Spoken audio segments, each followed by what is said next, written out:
गुलशन यादव राहत का इंतजार कर रहे थे, लेकिन उन्हें आहत करने वाली आ गई खबर। अब तो इनाम भी कर दिया गया घोषित। गिरफ्तारी के लिए पुलिस ने कर लिया पूरा इंतजाम। अब तो सियासत का भी हो गया काम तमाम। गुलशन यादव की संपत्ति तो पहले ही कुर्क हो चुकी है, पत्नी पर भी गैंगस्टर एक्ट लग चुका है और अब रही सही कसर इनाम घोषित होने के बाद हो गई। अब सपा नेता की सियासत के भी लेंटर लग गए। कुंडा में लगता है गुलशन का तंबू उखड़ गया है। देखिए अब क्या हुआ है फैसला और क्यों गिरफ्तारी हो रही है। आखिर क्यों पुलिस ने इनाम किया है घोषित और कितने रुपए रखा गया है इनाम। समाजवादी पार्टी बोली आजम खान की तरह गुलशन यादव को भी किया जा रहा है टारगेट। कुंडा से समाजवादी पार्टी के नेता गुलशन यादव मुश्किलों से घिरे नजर आ रहे हैं। उनके ऊपर गिरफ्तारी की तलवार लटक रही है और पुलिस ने अब 25,000 रुपए का इनाम गुलशन यादव के नाम पर घोषित कर दिया है।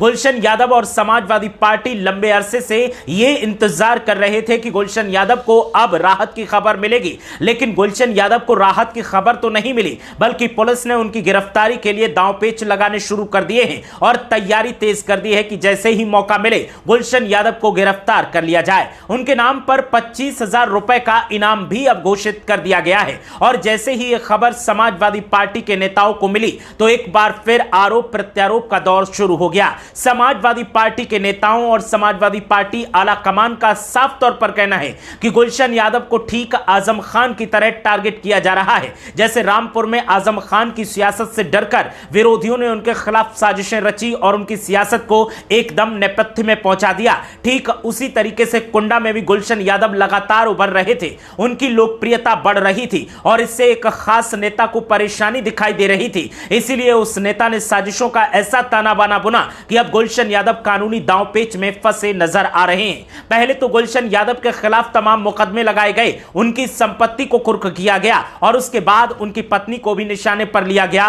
और पत्नी सीमा यादव पर भी गैंगस्टर एक्ट लगाकर कार्रवाई की गई और लखनऊ में उनकी करोड़ों की जमीन को कुर्क कर लिया गया। तो अब गुलशन यादव के नाम पर 25,000 रुपए का इनाम घोषित किया गया है और जैसे ही यह खबर समाजवादी पार्टी आला कमान को मिली तो उसके बाद सोशल मीडिया पर एक बार फिर सत्ताधारी पार्टी और राजा भैया के खिलाफ आरोप प्रत्यारोप का दौर तेज हो गया है। समाजवादी पार्टी के तमाम नेताओं का शुरुआत से एक ही कहना है कि यह सब गुलशन यादव के साथ जो हो रहा है, राजा भैया गुलशन यादव को अपना पॉलिटिकल राइवल मान रहे हैं और इसीलिए इस राइवलरी में गुलशन यादव को टारगेट किया जा रहा है, उनके खिलाफ षड्यंत्र रचे जा रहे हैं। ठीक उसी तरीके से जैसे रामपुर में आजम खान की सियासत को 2017 के बाद से लगातार टारगेट किया गया, उनके परिवार को टारगेट किया गया, कई संगीन आरोप लगाए गए, मुकदमे दर्ज करवाए गए और फिर आजम खान, उनकी पत्नी और बेटे को गिरफ्तार कर लिया गया। आजम खान की पत्नी और बेटा तो जेल से छूट गए, लेकिन आजम खान अभी भी जेल में बंद हैं और उन्हें तमाम परेशानियों का सामना करना पड़ रहा है।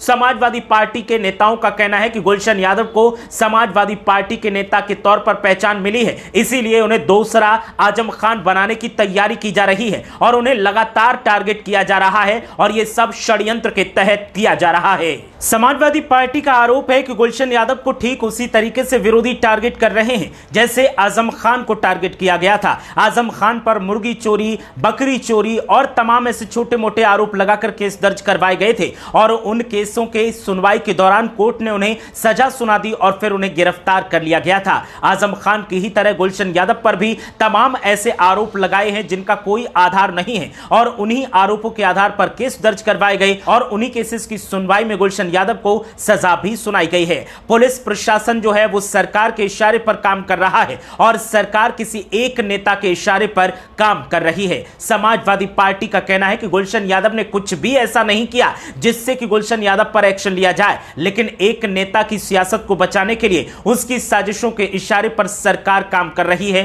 और गुलशन यादव को परेशान किया जा रहा है और वो नेता कोई और नहीं बल्कि गुलशन यादव का साथी है। एक टाइम पर उसके सबसे भरोसेमंद साथियों में गुलशन यादव शामिल हुआ करते थे, लेकिन जैसे ही गुलशन यादव का राजनीतिक कद कुंडा में बढ़ने लगा तो फिर गुलशन यादव भी उस नेता की नजरों में खटकने लगे और फिर उन्हें सियासी तौर पर टारगेट किया जाने लगा है। 2022 का विधानसभा चुनाव अगर गुलशन यादव उस नेता के खिलाफ नहीं लड़ते तो शायद उनके खिलाफ ऐसे षड्यंत्र नहीं रचे जाते। समाजवादी पार्टी जिस उस नेता की तरफ इशारा कर रही है वो कोई और नहीं राजा भैया हैं और राजा भैया के नाम पर तमाम आरोप लगाते हुए गुलशन यादव को को पाक साफ साबित करने की कोशिश की जा रही है। अब गुलशन यादव पर 25,000 रुपए का इनाम घोषित किया गया है और उनकी गिरफ्तारी की तैयारी चल रही है। तो ऐसे में समाजवादी पार्टी का साफ तौर पर कहना है कि गुलशन यादव की राजनीति को खत्म करने के लिए, उनकी राजनीतिक करियर पर विराम लगाने के लिए इस तरीके के षड्यंत्र किए जा रहे हैं और उन्हें निशाना बनाया जा रहा है। लेकिन समाजवादी पार्टी अपने नेता के साथ खड़ी है,